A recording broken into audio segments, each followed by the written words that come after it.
A Visit to London for Thomas the Tank Engine. This is a story about how Thomas the Tank Engine helped the Fat Controller have a very special day in London. And if you'd like to buy the book, check the link description down below. Thomas the Tank Engine and Henry, Gordon and Edward were all shiny and polished. Their drivers wanted them to look the best. The Fat Controller was going to choose one of them to do a very special job. The Fat Controller inspected each engine. Finally, he announced, "Thomas, I choose you to take me and Lady Hatt to London to meet the Queen. We must get to Big Ben at 4 o'clock for the start of her birthday celebrations." None of the engines were sure who Big Ben was, but Thomas shivered with excitement. He would be meeting the Queen and going to London, the biggest city in the land. The next morning, Thomas was coupled up to Annie, who carried the Fat Controller and Lady Hatt. They chugged off to Brendam Docks, where Cranky was waiting to put them on ferry to Myland. "That ferry is late again," said Cranky crossly. "You'll have to hurry if you want to arrive to London in time." On the Myland, Thomas puffed through the countryside and passed the big train going the other way. Called Thomas. The train whistled back. "Mustn't be late, mustn't be late," Thomas puffed. It was already 2 o'clock. "Hurry, hurry, hurry!" He panted. At last, roofs and chimneys came to sight.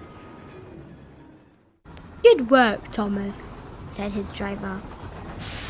"We arrived in Greenwich. That building is a royal observatory.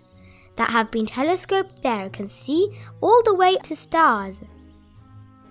"Can I see it as far as Soda?" Thomas asked. "Much further," laughed his driver. At the river Thames, Thomas was told that they would be finishing the journey by boat. Thomas saw a big sailing ship. "Is that the boat?" he wondered. "No," said his driver, smiling. "That is a very old ship called the Cutty Sark. It used to bring tea all the way from China." Thomas had never heard about so many faraway places in one day. All at once, there was a merry toot-toot. "I'm Dilly," said a friendly barge. "I'll take you to London and show you some sights along the way." "It's 3 o'clock, said Thomas nervously. "We mustn't be late for the Queen and Big Ben." "I'll have you there quicker than you can say Piccadilly Circus," Dilly promised. With Thomas and Annie safely aboard, Dilly set off. A big bridge loomed in front of them. To Thomas' amazement, it opened up to let them through. "This is Tower Bridge," Dilly told him. "And there is the Tower of London. It's almost 1,000 years old." "That's the Shard," said Dilly. "It's the tallest building in England." "The dome is St. Paul's Cathedral," Dilly said. "It was built after the Great Fire of London, more than 300 years ago. That big wheel is the London Eye." Dilly went on. "From the top you can see all over London. These are the Houses of Parliament," Dilly explained. "This is where laws are made. And there is the Elizabeth Tower, with its huge bell, Big Ben." Suddenly there was a loud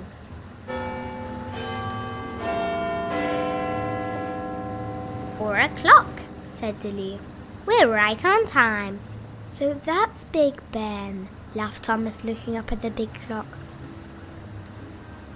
As Dilly pulled up at Westminster, the royal party came out onto the terrace. The Queen thanked the Fat Controller for running such a fine railway. "I couldn't do it without Thomas and my other really useful engines," replied the Fat Controller. Thomas beamed from buffer to buffer. That evening, as Thomas, Annie and Dilly rested on the Thames, brilliant fireworks lit up the sky. Thomas couldn't wait to tell his friends on Soda about Big Ben, meeting the Queen, and everything he'd seen in the biggest city in the land. The end.